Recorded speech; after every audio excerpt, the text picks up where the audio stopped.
Hey there, I'm Pernilla, a 28-year-old Danish girl trying to navigate life in the USA.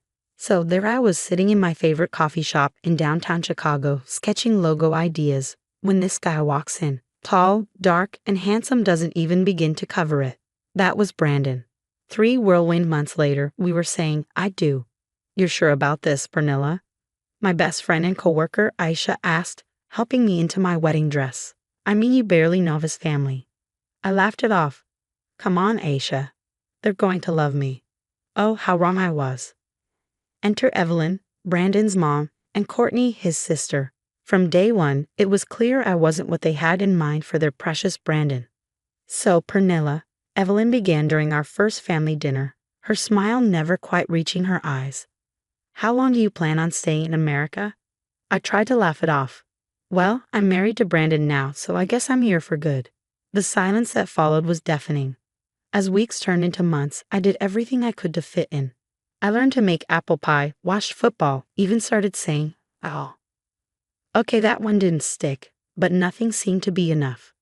Honey, maybe you could try dressing a bit more American? Brandon suggested one day, eyeing my colorful Danish sweater. I frowned. What's wrong with how I dress? He backpedaled quickly. Nothing, is just, you know how mom is. And that was the problem. I was starting to know exactly how Evelyn was, and it wasn't pretty. As Thanksgiving approached, I threw myself into preparations, thinking this would be my chance to finally feel like part of the family. I'm thinking of making a traditional Danish dish alongside the turkey, I told Brandon, excited. He hesitated. Maybe stick to the classics this year, babe. Mom's pretty particular about Thanksgiving.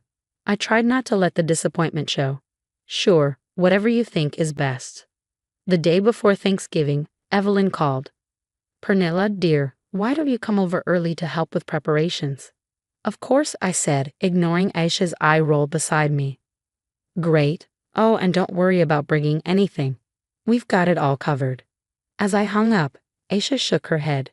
Girl, you're setting yourself up for disappointment. I sighed. They're family now, Aisha. I have to try.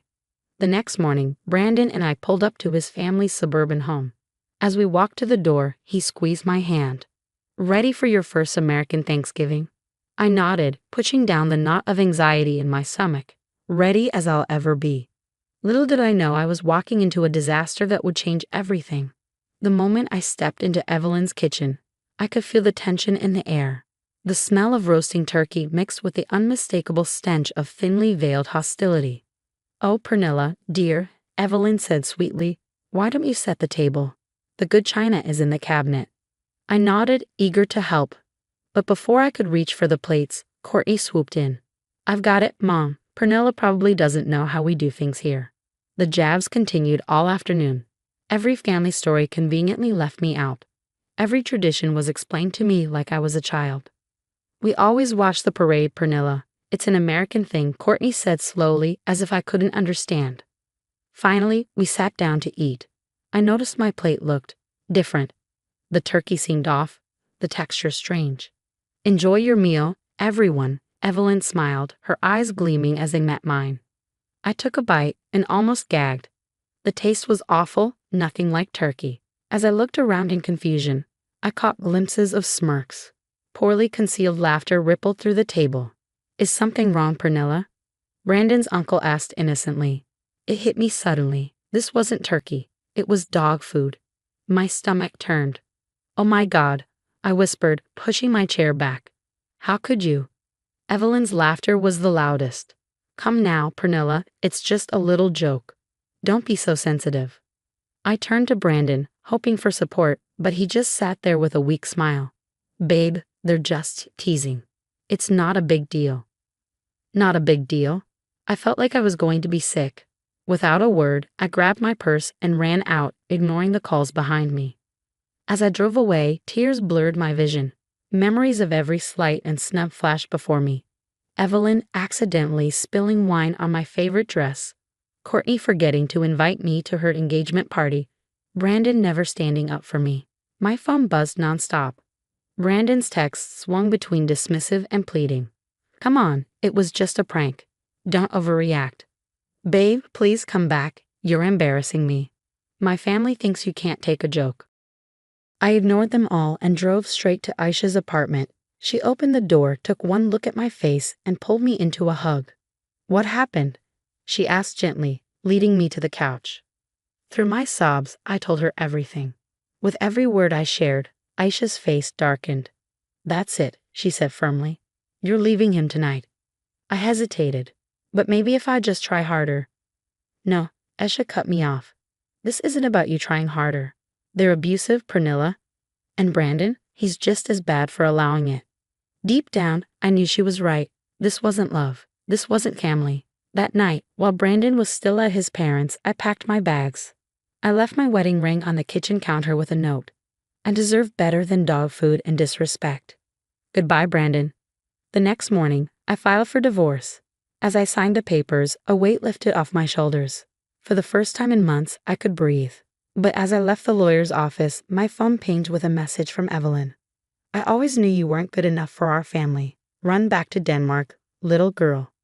I stared at the screen, a new emotion rising in my chest. This wasn't over, not by a long shot. If they wanted to play games, fine. They were about to learn that this Danish girl could bite back. The weeks following Thanksgiving were a blur of tears, anger, and paperwork. I threw myself into work, grateful for the distraction. One day, my boss noticed my distress and approached me. Pernilla, is everything okay? You seem different. I broke down, spilling the whole ugly story. To my surprise, she was incredibly supportive. Take all the time you need. We've got your back here. Meanwhile, Brandon swung between begging for reconciliation and lashing out. Baby, please, it was just a stupid prank. We can work this out, he pleaded one day. The next, it was, you're being ridiculous. My family's right. You're too sensitive for your own good. His family, however, was consistent in their attacks. Rumors spread through our social circle, labeling me as a gold digger and culturally incompatible. Aisha, bless her, stood by me like a fortress. Ignore those snakes. You're better off without them. She introduced me to her friend Mark, a divorce lawyer with kind eyes and a no-nonsense attitude. What they did was emotional abuse, Pernilla, he said during our first meeting. We're going to make sure you come out of this okay. One sleepless night, I started writing, pouring my experiences into a blog post. To my shock, it went viral overnight. Comments flooded in. This happened to me too. You're so brave for speaking out. I thought I was alone in dealing with toxic in-laws. Suddenly, I had a platform. People were listening, sharing their own stories of family abuse and cultural insensitivity. Brandon's family, predictably, tried to discredit me. She's exaggerating for attention, Courtney posted on social media. It was just a harmless joke. But their attempts backfired. More people came forward, including Brandon's ex-girlfriend. They did similar things to me, she wrote. The emotional manipulation, the jokes that went too far, it's a pattern with them. With Aisha and Mark's help, I compiled these stories, building a case that went beyond just my experience. Pernilla, Mark said one evening, reviewing the evidence, I think it's time to go public with all of this. I hesitated. What if they sue me for defamation? Aisha squeezed my hand. Let them try. Truth is the best defense, and girl, you've got truth in spades. As I prepared my story for a major online publication, I felt a mix of fear and determination. This wasn't just about me anymore. It was about every person who'd ever been made to feel small by those who should have loved them. I took a deep breath and started typing. My name is Pernilla, and this is the story of how my American dream turned into a nightmare. Little did I know, hitting publish would set off a chain of events that would change not just my life, but the lives of many others. Brandon's family thought they could break me. They were about to learn just how wrong they were. The moment I hit publish, my world exploded. Within hours, my story was everywhere. News sites, social media, talk shows. The public outrage was immediate and intense. My phone buzzed nonstop with messages of support. You're so brave, Pernilla. Thank you for speaking out. But the real shockwaves hit Brandon's family. His company, facing immense backlash, issued a statement. We do not condone discriminatory behavior. Brandon is on indefinite leave while we investigate. Evelyn wasn't spared either. Parents at her school, horrified by her treatment of an immigrant daughter-in-law, demanded action. The school board called an emergency meeting. Courtney's perfect world crumbled too. Her fiance's family, disgusted by the revelations, withdrew their support. The wedding's off, Aisha read aloud from a gossip site, a hint of satisfaction in her voice. Guess karma is real after all. Meanwhile, my blog took off. It became a platform for others to share their stories of family abuse and cultural insensitivity. I was overwhelmed by the response. Pernilla, my agent, yes, I had an agent now, said, "We got offers for book deals, speaking engagements.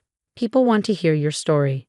It was surreal. Me, the girl who once felt voiceless, now had the world's ear. Amidst the chaos, Brandon made one last attempt to reach out. He showed up at my new apartment looking haggard. "Pilla, please, I'm sorry. I didn't realize. Can we start over?" I looked at him, the man I once thought I loved, and felt nothing. "No, Brandon, we can't. Goodbye." As I closed the door on him, I felt a chapter of my life definitively end. But as one door closed, others opened. My graphic design career soared. Clients, impressed by my story and my work, flooded in. "I'm starting my own agency," I told Aisha over celebratory drinks, focusing on empowering immigrant-owned businesses. She raised her glass to new beginnings and sweet justice. A year flew by in a whirlwind of success. My book became a bestseller, my speaking engagements sold out, and my agency thrived. Then came news that made me pause. Brandon's family business, the cornerstone of their wealth and status, was struggling. Boycotts and bad press had taken their toll. "They're selling off assets," Mark informed me during a catch-up call. "Seems the mighty have fallen." I felt a twinge, not of sadness, but of closure. The final victory came unexpectedly. I was nominated for an advocacy award recognizing my work in immigrant rights and family abuse awareness. Standing on stage, accepting the award, I saw my journey flash before my eyes. The scared, lonely immigrant girl, the betrayed wife, and now this, a woman, strong, successful, and proud of her scars. "This award," I said into the microphone, "is for every person who's ever felt alone in a foreign land or unwelcome in their own family. You are seen, you are heard, and you are worthy of love and respect." As applause washed over me, I thought about Brandon's family. Their cruelty had been intended to break me, but instead, it had forged me into something stronger than they could have ever imagined. I left the stage, award in hand, ready to write the next chapter of my life, on my own terms, in my own words, with the strength of my experiences behind me. And that's the end of Pernilla's journey from victim to victor. Now, here's a question for you. Was Pernilla justified in publicly exposing Brandon's family, or did she go too far in her pursuit of justice? Where's the line between standing up for yourself and seeking revenge? Share your thoughts in the comments below.